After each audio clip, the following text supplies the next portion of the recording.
1절로부터 18절까지의 말씀입니다. 신약 331쪽 말씀.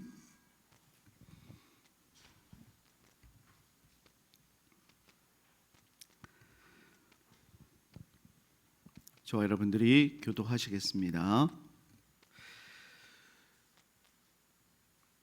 주께서 호령과 천사장의 소리와 하나님의 나팔 소리로 친히 하늘로부터 강림하시리니 그리스도 안에서 죽은 자들이 먼저 일어나고 그 후에 우리 살아남은 자들도 그들과 함께 구름 속으로 끌어올려 공중에서 주를 영접하게 하시리니 그리하여 우리가 항상 주와 함께 있으리라. 다 함께 읽습니다.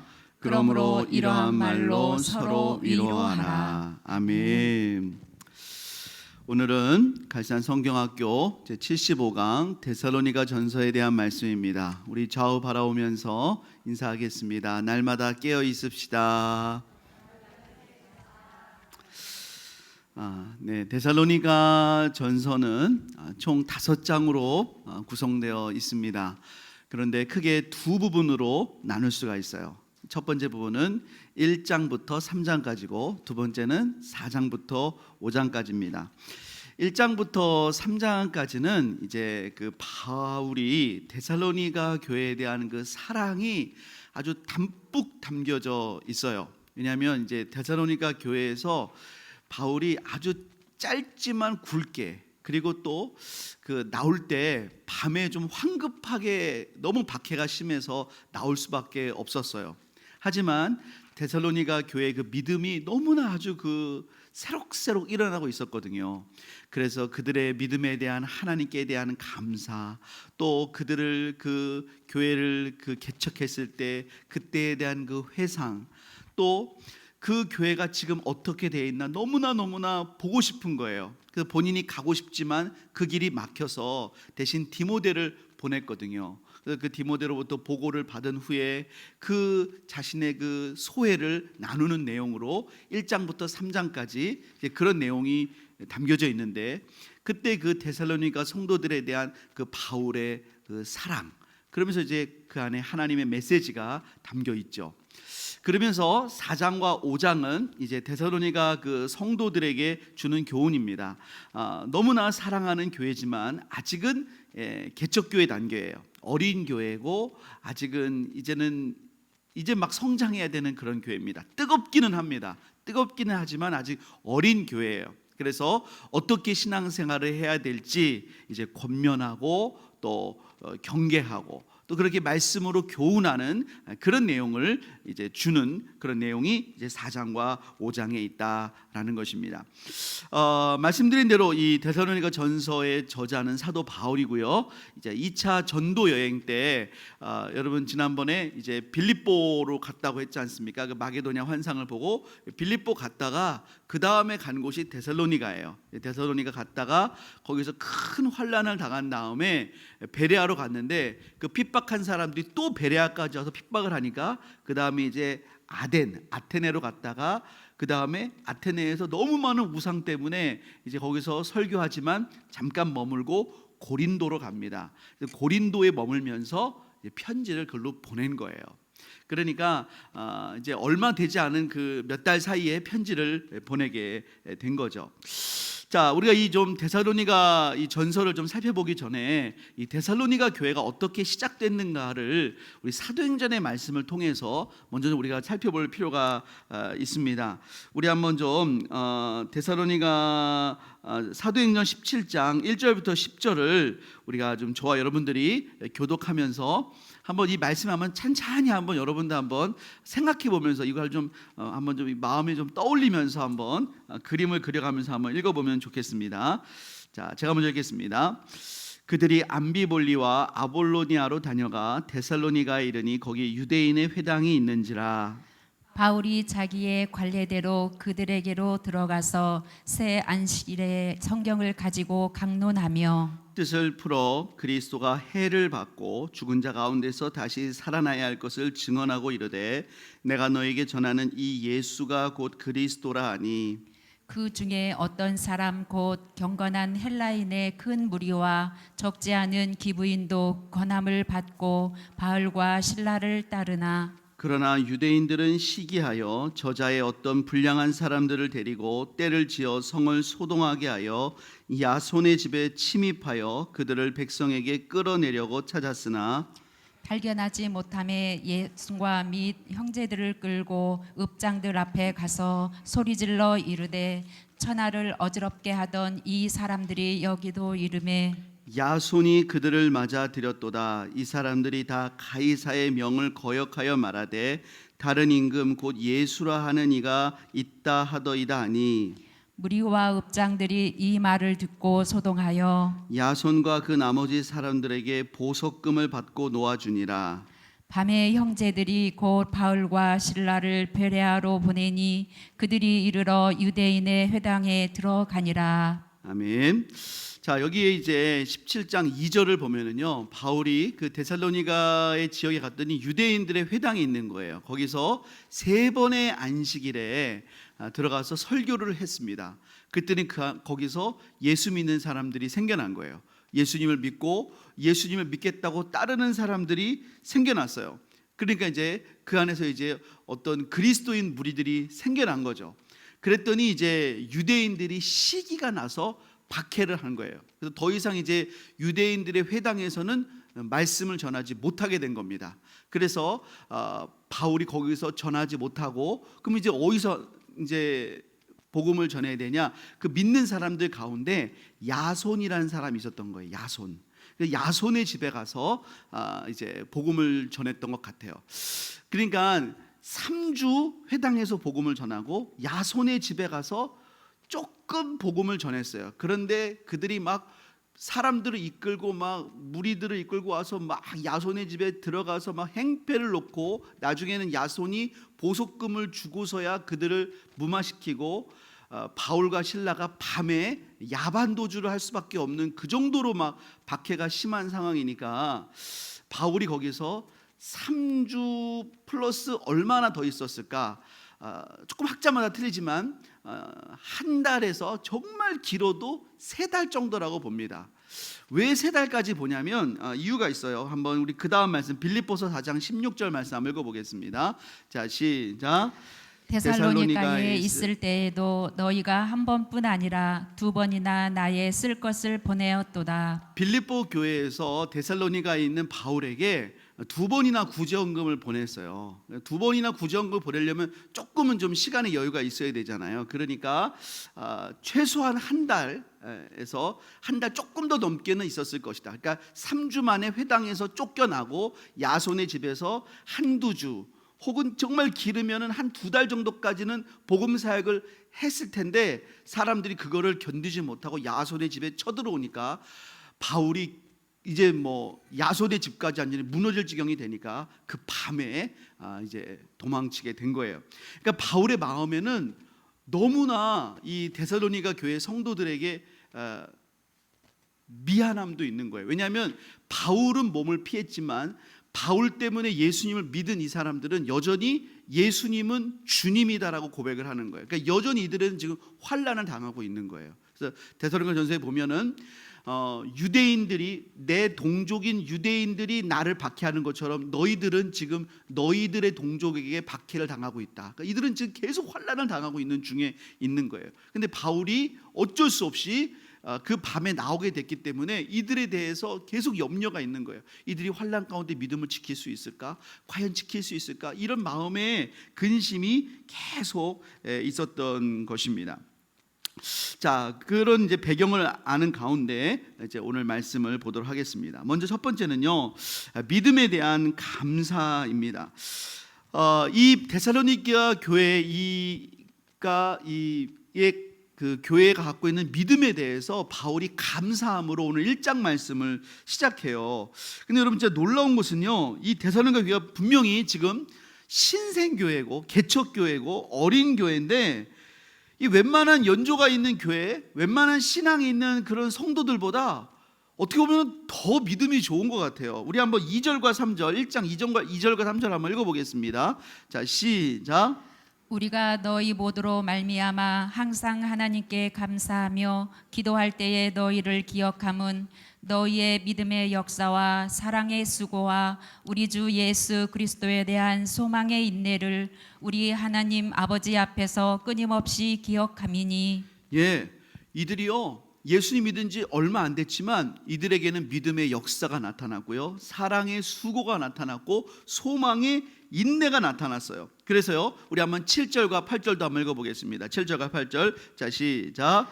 그러므로 너희가 마게도냐와 아가야에 있는 모든 믿는 자의 본이 되었느니라.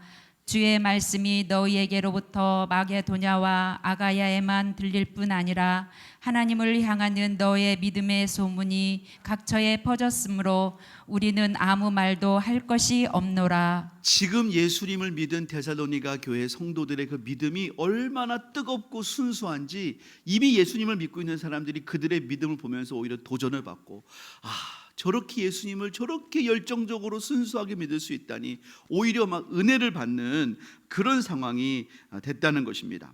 특별히 이들의 믿음이 대단한 이유는 뭐냐면 환난 가운데서 이들의 믿음이 변함이 없었다는 거예요. 우리 한번 6절 말씀 읽어보겠습니다. 6절 시작. 또 너희는 많은 환난 가운데서 성령의 기쁨으로 말씀을 받아 우리와 주를 본받는 자가 되었으니. 바울이 이들에게 선교할 때도 너무나 많은 환난이 있었어요. 예를 들면 이렇게 말씀을 전하고 있는데 막 그냥 사람들이 들어와서 막 행패 부리고, 너희들 왜 막 예수 믿느냐 막 이렇게 막 시비 걸고, 그런 상황이 막 숱해 벌어지는 거예요. 너무나 위협적인 상황이 벌어지는 거예요. 그런데도 이들이 성령의 기쁨으로 하나님의 말씀을 듣고 은혜를 받고 복음을 들었다는 거예요. 할렐루야. 여러분, 그런 은혜가 우리 안에도 있기를 예수님의 이름으로 축복합니다.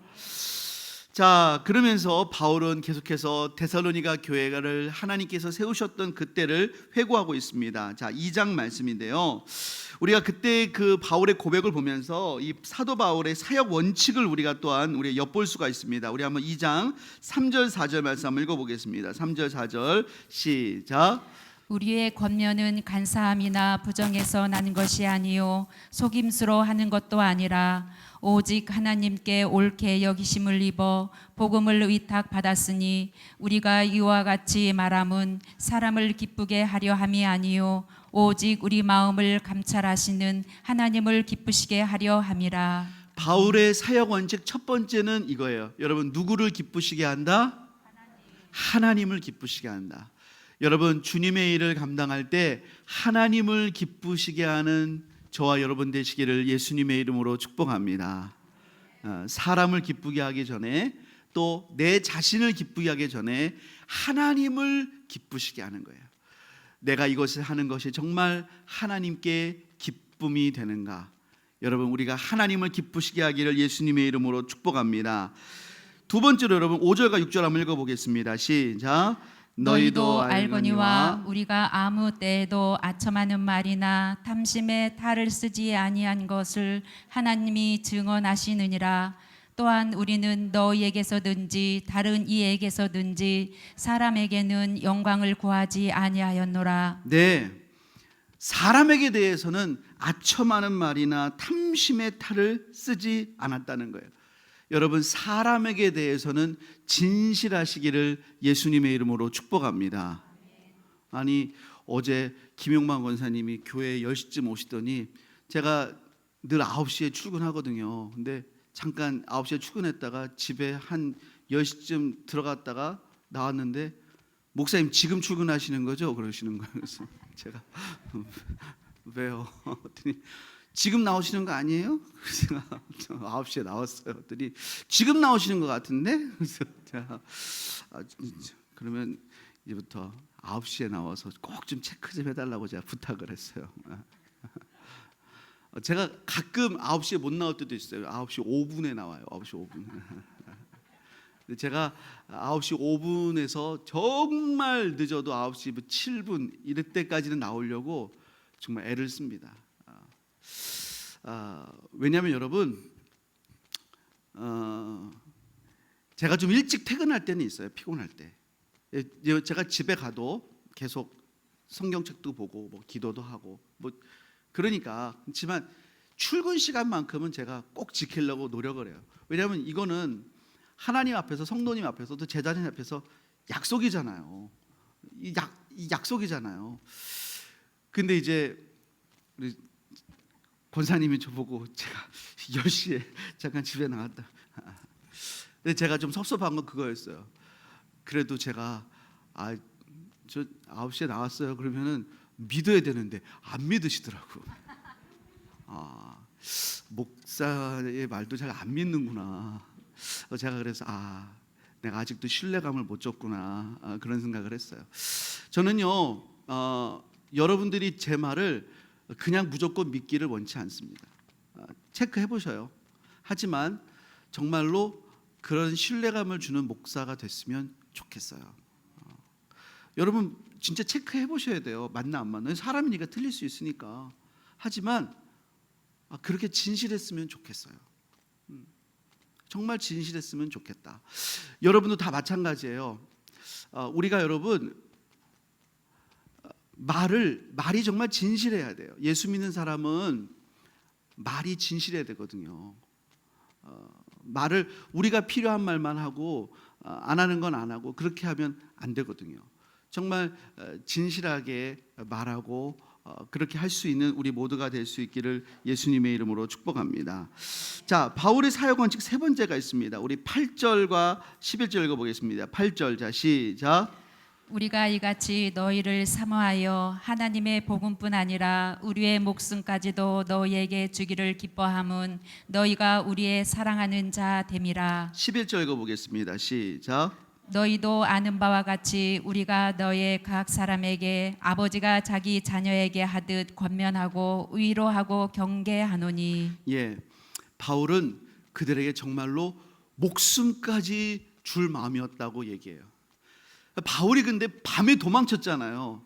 그러니까 어떤 사람들은 자기 살려고 도망친 거 아니야? 이렇게 생각할 수도 있잖아요. 근데 바울은 이렇게 얘기합니다.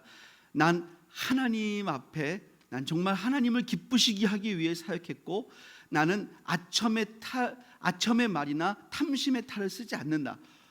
이제 그들이 믿고 안 믿고는 데살로니가 교회의 성도들의 이제 문제예요. 근데 나는 하나님 앞에서 진심이야. 그리고 나는 너희들을 위해 내 목숨을 정말 줄 수도 있어. 그리고 나는 아버지가 자녀에게 하듯 권면하고 위로하고 경계했다. 내가 그때 그 밤에 도망친 건 도망이죠. 어떻게 보면 도주한 거죠. 하나님 안에서 그때 그렇게 갈 수밖에 없었어요.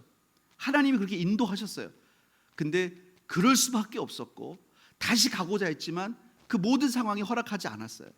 바울이 지금 진심을 담아 쓰는 거예요. 내가 그럴 수밖에 없었고 하지만 내 마음을 하나님이 아신다. 사실 그런 상황을 지금 진실로 얘기를 하는 거예요. 나는 정말로 목숨까지도 너희들에게 줄 마음이었다. 자, 우리가 그럴 때가 있잖아요. 지금 바울이 그 말을 하는 거예요. 자, 9절과 10절 읽어보겠습니다. 9절과 10절 자 시작.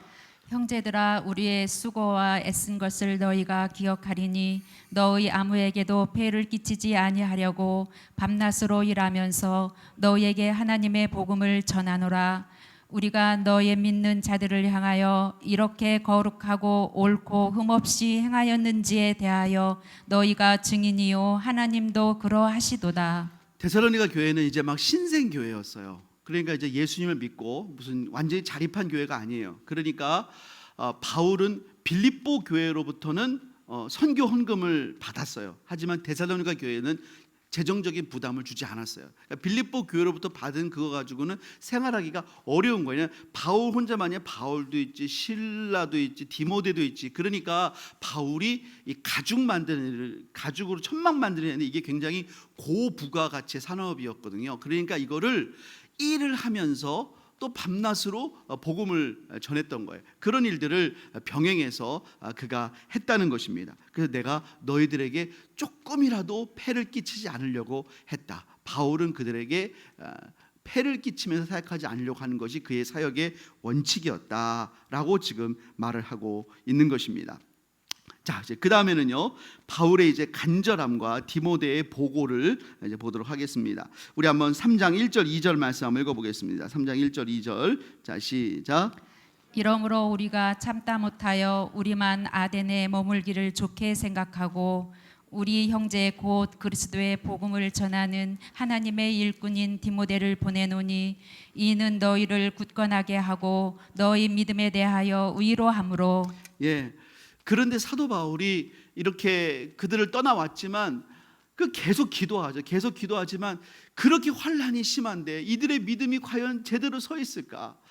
이들이 정말 예수님을 믿은 지가 얼마 안 됐는데 이들의 믿음이 정말 제대로 서 있을까? 너무나 지금 지금 가슴이 막 힘든 거예요. 그래서 사도 바울이 이제 여러분 이거 읽지 않았지만 2장 17절 이하에 보면은요, 사도 바울이 직접 가려고 여러 번 이렇게 시도를 하는데 사탄이 막았다고 이렇게 돼 있어요. 사도 바울이 직접은 못 가는 거예요. 그래서 디모데를 할 수 없어서 디모데를 보냈습니다. 그래서 디모데를 보내서 그들의 믿음을 위로하기 위해서 디모데를 보냅니다. 그래서 환난 중에 그들로 하여금 굳건히 설 수 있도록 디모데를 보냈다라는 거예요. 자, 3절과 4절 한번 읽어보겠습니다. 3절 4절. 자, 시작. 아무도 이 여러 환난 중에 흔들리지 않게 하려 함이라. 우리가 이것을 위하여 세움 받은 줄을 너희가 친히 알리라. 우리가 너희와 함께 있을 때에 장차 받을 환난을 너희에게 미리 말하였는데 과연 그렇게 된 것을 너희가 아느니라. 근데 여러분 3절 말씀을 보세요. 이제 바울이 디모데를 보내서 그들을 위로하는데 그를 굳건히 세우는데 그 세우는 내용이 뭐냐면 환난 중에 힘들지 뭐 이런 내용이 한 게 아니라 바울이 이렇게 말하도록 하게 한 거예요. 우리가 이것을 위하여 세움 받은 줄을 너희가 친히 알리라. 이것이 뭐냐면 환난이에요. 그러니까 사도 바울이 디모데를 통해서 우리가 예수 믿은 것은 본래가 환난을 당하기 위해서 예수 믿은 것을 다시 한번 상기시키도록 디모데를 보낸 거예요. 그러니까 디모데를 보내서 야, 원래 예수님 믿고 환난 당하는 게 너무나 정상이야. 이 메시지를 전하게 했다는 거예요. 여러분 베드로전서 4장에 보면 이런 말씀이 있습니다. 너희가 그리스도의 이름으로 치욕을 받으면 복된 자로다. 영광의 영 하나님의 영이 너희에게 계심이로다. 그러니까 예수님은 때문에 치욕을 당하면 그게 너무 힘들어 이게 아니라 여러분 초대교회는 그러면 복이 있다. 하나님의 영광의 영이 너희와 함께한다. 그렇게 위로를 했어요. 그러니까 환난을 당하면 뭐라고 위로하냐? 본래 우리가 그것 때문에 예수 믿게 됐다. 이게 정상이다 라고 그렇게 위로한 거예요. 그래서 4절을 보면 내가 너희와 함께 있을 때 우리가 장차 받을 환난을 너희에게 미리 말했다. 그때도 예수님이 다시 오실 때가 되면 정말로 큰 환난이 있을 거라고 가르친 거예요. 그런데 너희들이 지금도 환난을 당하고 있다. 그래, 내가 그때도 그런 환난이 온다고 가르쳤지. 우리가 지금도 이런 환난을 당하고 있지 않냐. 이런 환난이 성도들에게 원래 있는 거다. 그 얘기를 지금 바울이 했다는 거예요. 자, 5절 이하를 보면은요, 그래서 바울이 자기가 참다 못해서 너희 믿음을 알기 위해서 디모데를 보냈는데 왜 보냈냐? 시험하는 마귀가 혹시 너희를 유혹해서 믿음에서 떠날까 봐 보냈다는 거예요. 근데 이제 디모데가 와서 이제 그들의 믿음을 이제 보고를 하는데 너희 믿음과 사랑과 기쁜 소식을 전한 거예요. 그들이 믿음 안에 서 있는 거예요. 흔들리지 않는 거예요. 그러니까 바울이 너무나 좋은 거예요. 그리고 또 기쁜 건 뭐냐면 그들이 바울에 대해서 잘 생각해서 바울의 그 중심을 오해하지 않고 잘 생각해서 우리가 너희를 간절히 보고자 하는 것처럼 너희들도 우리를 간절히 보고자 하니 우리가 위로를 받았다. 너희들이 주 안에서 선즉 이제 우리가 살았다. 이제 우리 마음이 놓였다 이 말이에요. 너희들이 믿음 안에 서 있고 너희들이 믿음 안에 굳게 서 있으니 이제 나는 마음의 근심을 놓았다. 자, 이렇게 말씀을 하고 있는 것입니다. 이렇게 이제 1장부터 3장까지 바울이 그 데살로니가 교회에 대한 그 사랑을 담뿍 담아서 그런 이제 소회를 나누고 있는 거예요. 자, 그러면서 이제 4장과 5장에 이 데살로니가 교회에 대한 이제 권면의 말씀을 나누고 있습니다. 첫 번째로 이제 하나님을 기쁘시게 하는 삶을 살라는 거예요. 자, 1절과 2절 말씀 한번 읽어보겠습니다. 1절과 2절. 자, 시작. 그러므로 형제들아 우리가 끝으로 주 예수 안에서 너희에게 구하고 권면하노니 너희가 마땅히 어떻게 행하며 하나님을 기쁘시게 할 수 있는지를 우리에게 배웠으니 곧 너희가 행하는 바라 더욱 많이 힘쓰라. 예수로 말미암아 너희에게 무슨 명령으로 준 것을 너희가 아느니라. 네. 지금 바울이 이제 몇 가지의 그 것들을 다시 상기시킵니다. 근데 한마디로 말하면 뭐냐면 하나님을 기쁘시게 하는 삶을 살라고 바울이 지금 상기시키는 내용을 말씀하는데요. 크게 세 가지를 이제 그 데살로니가 교회에게 상기를 시킵니다. 자, 우리 한번 3절 말씀 읽어보겠습니다. 3절, 자 시작. 하나님의 뜻은 이것이니 너희의 거룩함이라 곧 음란을 버리고. 첫 번째는 뭐냐면요, 성적인 거룩함을 가지라 그랬습니다. 이 데살로니가라고 하는 도시가 굉장히 성적으로 문란한 도시였어요. 그러니까 이 성도들이 이제 그 대부분의 많은 성도들이 이제 이방인이었다가 예수님을 믿은 사람들인데, 그러니까 옛날에 그 세상 문화에 굉장히 익숙했던 사람이에요. 그러니까 사람들이 그 당시에 일부 일처제가 아니라 이방 사람들은 일부 다처제인 경우도 많고 또 매춘행위들도 굉장히 아주 그냥 문화적으로 굉장히 아주 다반사였던 거예요. 다양한 그런 성적인 유혹에 노출되어 있었어요. 근데 사도 바울이 첫 번째로 말하는 것입니다. 그들이 지금 믿음의 역사가 나타나요. 사랑의 수고도 있어요. 소망의 인내도 있어요. 그런데 성적인 거룩함을 갖지 못하고 있는 거예요. 하나님이 기쁘시게 하는 것이 너에게 필요하다. 첫 번째, 성적으로 거룩하라. 성적으로 거룩하라. 그러면서 4절을 보니까 각각 거룩함과 존귀함으로 자기 아내 대할 줄을 알아라. 하나님께서 너에게 주신 그 아내를 소중함으로, 거룩함과 존귀함으로 대하라고 이렇게 지금 권면하고 있는 거예요. 그러면서 5절을 보니까 하나님을 모르는 이방인과 같이 세욕을 따르지 말고 각종 성적인 그런 문란함, 굉장히 많은 그런 문란함들이 있었습니다. 그런 것들을 따르지 말고, 그러니까 이제 이런 것에서 넘어서 6절 보면 뭐 형제를 해하는 이런 모든 죄까지도 따르지 말라. 자, 이렇게 지금 권면을 하고 있는 거예요. 이 첫 번째가 바로 이 성적인 거룩함, 성적인 거룩함을 갖는 것이 하나님을 기쁘시게 하는 첫 번째의 권면이었어요. 두 번째 권면이 있습니다. 9절입니다. 한번 9절 말씀 읽어보겠습니다. 시작. 형제 사랑에 관하여는 너희에게 쓸 것이 없음은 너희들 자신이 하나님의 가르치심을 받아 서로 사랑함이라. 자, 9절 말씀은 두 번째 하나님을 기쁘시게 하는 건 뭐냐면 형제 사랑이에요. 형제를 서로 성도 간에 사랑하는 게 하나님을 기쁘시게 하는 거예요. 그런데 이거는 어떻게 한다? 너희들이 지금 충분히 잘하고 있다. 그래서 10절에 보면은 계속 그렇게 더 잘해라 그렇게 말합니다. 여러분, 하나님을 기쁘시게 하는 첫 번째는 거룩함, 두 번째는 화평함이에요. 사랑이에요. 여러분, 우리 교회에 거룩함과 사랑이 넘쳐나시기를 예수님의 이름으로 축복합니다. 이 두 가지를 하나님이 그렇게 기뻐하시는 거예요. 그리고 이제 또 하나 하나님이 기뻐하시는 것이 나옵니다. 우리 11절 12절 한번 읽어보겠습니다. 11절 12절 시작. 또 너희에게 명한 것 같이 조용히 자기 일을 하고 너희 손으로 일하기를 힘쓰라. 이는 외인에 대하여 단정히 행하고 또한 아무 궁핍함이 없게 하려 함이라. 이 데살로니가 교인들 가운데는 게으름에 빠진 사람들이 있었어요. 일하지를 않는 거예요. 일하지 않고 한량처럼 있는 거예요. 그래서 조용히 자기 일을 하고 자기 손으로 일해서 자기 생활을 해라. 살림도 안 하고 남자는 일하지도 않는 거예요.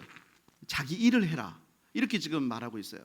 근데 여러분, 이제 이게 데살로니가 후서에 가면은 바울이 이거에 대해서 좀 더 강하게 말합니다. 여기서 이제 살짝 얘기하지만 데살로니가 후서에 가면 이걸 좀 더 강하게 얘기해요. 근데 이제 이게 왜 생기냐면 이 데살로니가 교회가 아주 뜨겁게 예수님을 믿으면서 주님의 재림을 엄청나게 사모합니다.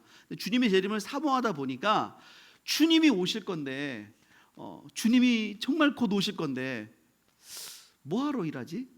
이런 경향이 벌어진 거예요. 근데 바울은 그러면 안 된다는 거예요. 여러분, 우리가 신앙 때문에 우리가 마땅히 해야 될 일을 저버리는 것은 주님의 뜻이 아닌 줄을 믿습니다. 저 어릴 때 시험 공부 안 한 날, 내일 예수님 오시면 좋겠다. 여러분 그런 생각 하신 적 있으세요? 없으세요? 예비군 훈련 들어가기 전날 주님 오시면 좋겠다. 그런 생각이 또 들더라고요. 예비군 훈련 들어가기가 왜 이렇게 싫어요?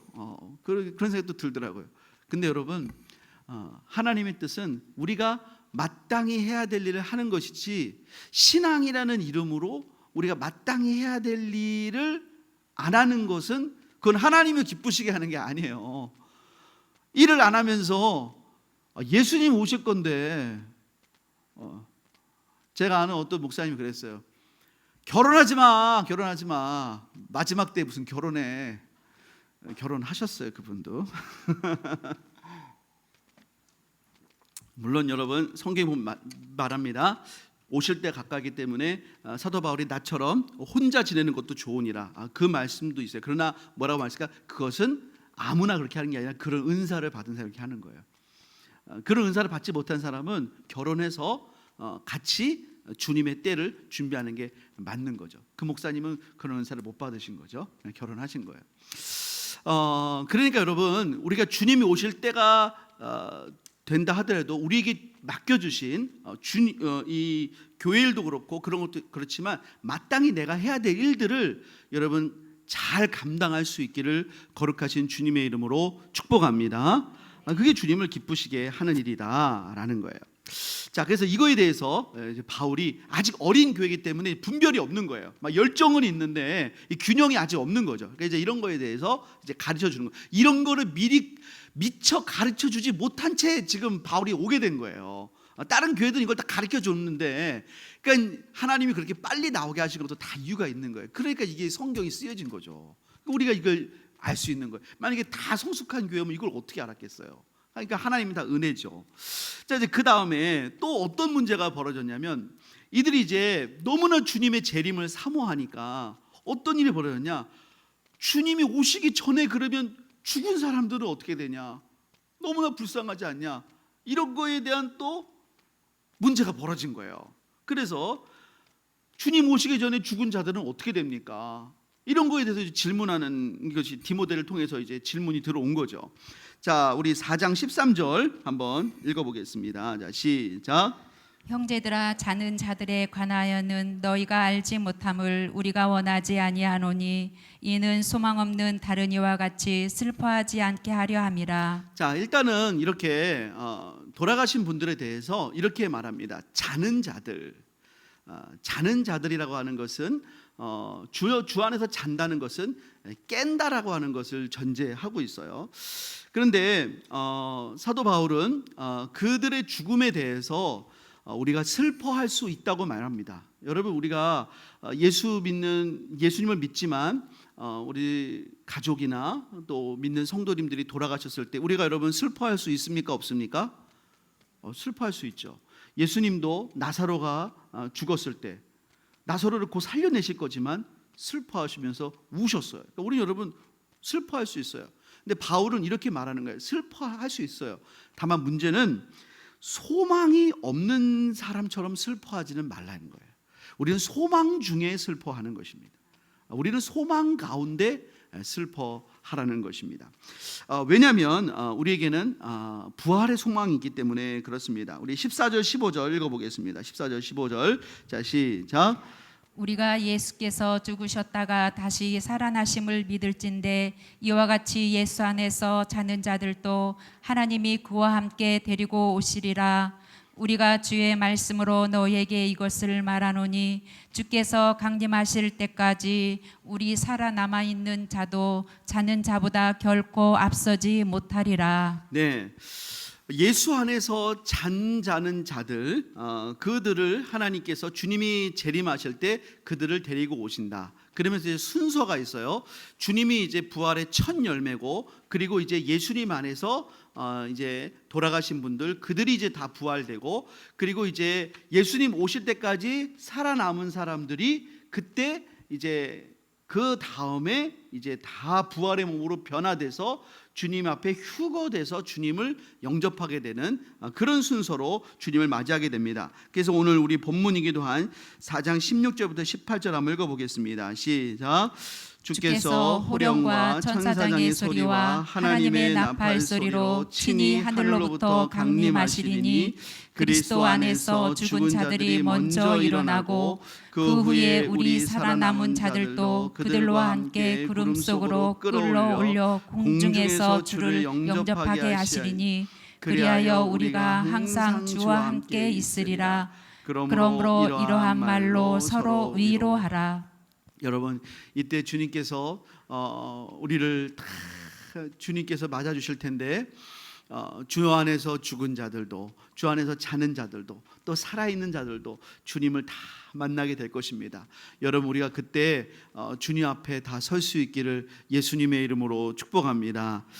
제가 얼마 전에 어떤 영상을 봤어요. 영상을 봤는데 참 우리 교계에서 아주 유명한 목사님이시거든요. 근데 목사님의 사모님이 이렇게 잠시 이렇게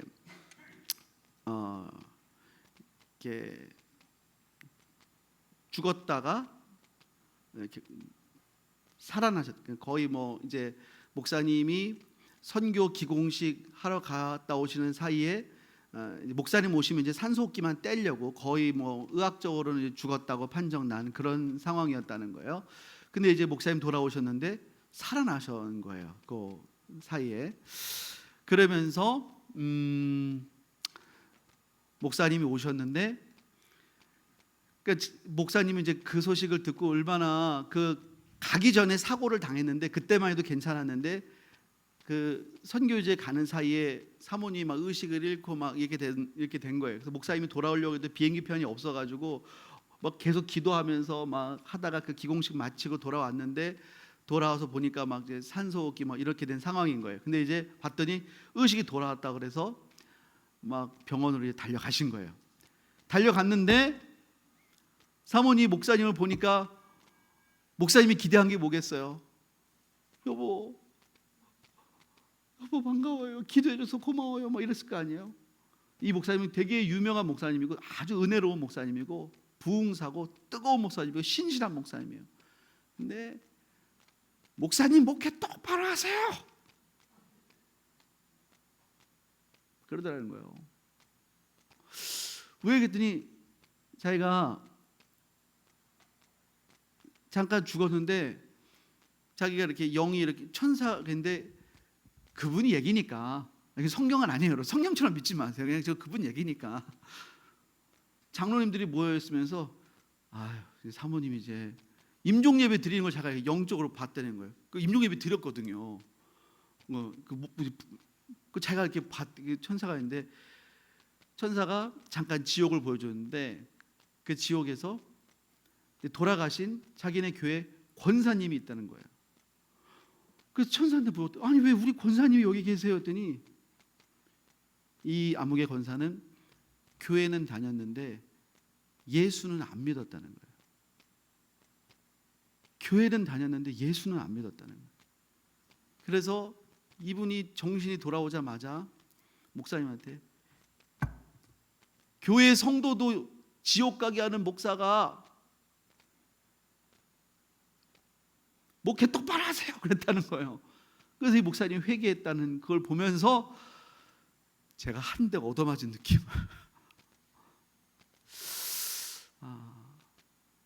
여러분, 주님이 오셔가지고 주께서 호령과 천사장의 나팔 소리와 이름을 부르실 텐데 여러분의 이름이 다 불리게 되기를 예수님의 이름으로 축복합니다.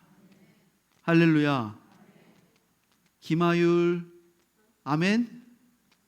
크게 아멘 해야지. 하율아. 김하율 아멘 크게 해야지. 아멘 했어? 안 했어? 아멘 하시게 축복합니다. 그때 주님이 부르셨을 때 우리가 다 하나님 앞에 들림 받아서 다 주님 만나야지. 그때 한 명이라도 여기 있으면은 큰일 나는 거예요, 진짜. 큰일 나는 거예요. 그 다음에 이제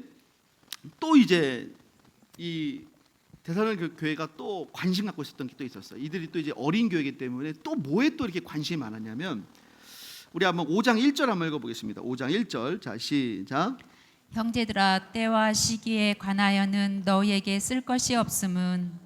때와 시기, 주님이 언제 오냐, 이거에 대한 관심이 그렇게 많았어요. 언제 오시나, 언제 오시나. 근데 사도 바울은 한마디로 일축합니다. 그 날과 그 시에 대해서는 너희에게 쓸 말이 없다. 그러면서 2절과 3절 시작. 주의 날이 밤에 도둑같이 이를 줄을 너희 자신이 자세히 알기 때문이라. 그들이 평안하다 안전하다 할 그때에 임신한 여자에게 해산의 고통이 이름과 같이 멸망이 갑자기 그들에게 이르르니 결코 피하지 못하리라. 예, 그날은 반드시 임하고 갑작스럽게 임한다는 거예요. 그러니까 그날과 그 시를 알려고 하지 마라. 그러면서 4절부터 8절에 보면은 이렇게 말씀합니다. 너희가 어둠에 있지 아니하매 그날이 도둑같이 임하지 못할 것이다. 5절 보니까 너희는 다 빛의 아들이고 낮의 아들이라. 우리가 밤이나 어둠에 속하지 아니하였다. 우리가 깨어서 정신을 차리고 있으면 그날과 그 시는 우리가 모르지만, 우리가 그날과 그 시가 도둑같이 오는 게 아니라 정말 주님을 기쁨으로 맞이하게 될 줄을 믿습니다. 그래서 여러분 사도행전 1장 7절부터 8절도 한번 우리 읽어보겠습니다. 사도행전 1장 7절 8절. 자, 시작. 이르시되 때와 시기는 아버지께서 자기의 권한에 두셨으니 너희가 알 바 아니요 오직 성령이 너희에게 임하시면 너희가 권능을 받고 예루살렘과 온 유대와 사마리아와 땅끝까지 이르러 내 증인이 되리라 하시니라. 예수님께서 승천하시기 전에도 뭐라고 하셨어요? 때와 시기는 너희가 알 바가 아니다. 그 뭐에다 집중하라? 성령 충만 받아서 복음 증거하고 사명 감당해라. 여러분, 우리가 주님이 집중하라는 것에 집중할 수 있는 교회 되기를 예수님의 이름으로 축복합니다. 성령 충만 받기를 축복합니다. 마지막으로 우리 5장 23절 24절 읽어보겠습니다. 시작. 평강의 하나님이 친히 너희를 온전히 거룩하게 하시고 또 너희의 온 영과 혼과 몸이 우리 주 예수 그리스도께서 강림하실 때에 흠없게 보존되기를 원하노라. 너희를 부르시는 이는 미쁘시니 그가 또한 이루시리라. 네. 아멘. 너희들이 예수님 오실 그때에 너희의 영과 혼과 몸이 온전히 흠없이 보존되기를 원하노라. 어떻게 그것이 가능하냐? 너희들의 열심이 대단하기 때문에, 너희들이 지금 아주 그냥 시작이 좋기 때문에 그것이 아니라 너희를 부르신 하나님이 미쁘시기 때문에, 너희를 부르신 하나님이 신실하시기 때문에 그렇게 이루신다고 말씀하셨습니다. 여러분, 우리를 부르신 하나님께서 미쁘시기 때문에 우리를 그렇게 온전히 빚으실 줄을 믿습니다. 그 하나님 믿고 승리하시는 우리 모두 되기를 주님의 이름으로 축복합니다. 우리 시간에 말씀 붙잡고 함께 기도하겠습니다. 데살로니가 교회는 어린 교회였고 이제 막 시작한 교회였지만 믿음과 소망과 사랑이 충만했고 성령님을 의지하는 교회였습니다. 우리도 그렇게 믿음과 소망과 사랑이 충만하게 도와주시고, 또한 그렇게 믿음과 소망과 사랑이 충만한 가운데 날마다 성숙해지고 말씀으로 연단받는 그런 하나님의 백성이 다 될 수 있게 하여 주옵소서. 우리 시간 주님의 이름 한번 부르고 합심으로 기도하겠습니다. 주여, 하나님 아버지 감사합니다. 하나님, 오늘도 우리를 이 수협에 나오게 하여 주시고 하나님 말씀으로 교훈받게 하여 주시니 주여 감사를 드립니다. 하나님 아버지, 데살로니가 교회는 하나님 어린 교회고 개척교회고 하나님 신생교회였습니다. 하나님, 그러나 믿음과 소망과 사랑이 충만하였고 하나님, 그래서 하나님이여 주님을 기쁘시게 하는 교회가 되었습니다. 또한 하나님을 더욱더 기쁘시게 하기 위해서 오늘도 하나님 말씀으로 이렇게 연단받았습니다. 하나님, 우리도 하나님을 기쁘시게 하는 하나님 그런 귀한 교회가 될 수 있도록 주님 역사해 주시고, 이 마지막 때에 하나님 사명을 감당할 수 있는 하나님 그런 교회가 될 수 있도록 주님 역사하여 주옵소서. 아버지 주님 다시 오실 때에 하나님 우리가 한 명도 하나님 낙오되지 아니하고 다 주님 앞에 하나님 설 수 있는 주의 백성 될 수 있도록 하나님 역사하시고 하나님 은혜 허락하여 주시옵소서. 하나님 성령을 부어 주옵소서. 우리 시간에 한 번 더 기도하겠습니다. 우리 주님 다시 오셔서 우리의 이름을 부르실 그때에 우리가 한 명도 거기서 낙오되는 자 없게 되기를 원합니다. 다 그때 주님 앞에 설 수 있게 원하고 주님 나라에 갈 수 있기를 원합니다. 우리가 살아서든 죽어서든 다 주님 배울 수 있기를 원합니다. 우리가 그런 알곡되기를 원합니다. 우리 주님의 이름 한번 부르고 합심으로 기도하겠습니다. 주여, 하나님 아버지 하나님 은혜 허락하여 주시옵소서. 하나님 성령을 부어주시옵소서. 아버지 하나님 우리 모든 사랑하는 갈산의 주의 백성들, 아버지 주님 다시 오실 때에 알곡 같은 신자 되어서 아버지 하나님 가라지 죽정이 한 명도 없어서 주님을 다 배울 수 있도록 하나님 은혜 허락하여 주옵소서. 아버지 우리가 살아있던 아버지 주 안에서 잠자는 자가 되어 주님을 배우든, 아버지 하나님 우리가 어떤 모양으로 주님 배우든 주님께서 호령과 천사장의 나팔 소리로 우리를 부르실 그때에 우리가 아멘 할렐루야 찬양하며 주님 배울 수 있도록 하나님 아버지의 은혜 허락하여 주시옵시며 하나님 영광 받아 주시옵소서. 하나님 역사하여 주옵소서. 하나님 은혜 허락하여 주시옵소서. 주여 도와 주시옵소서. 감사 찬양 영광을 주님께 올려드리오며 예수님의 이름으로 기도합니다. 아멘.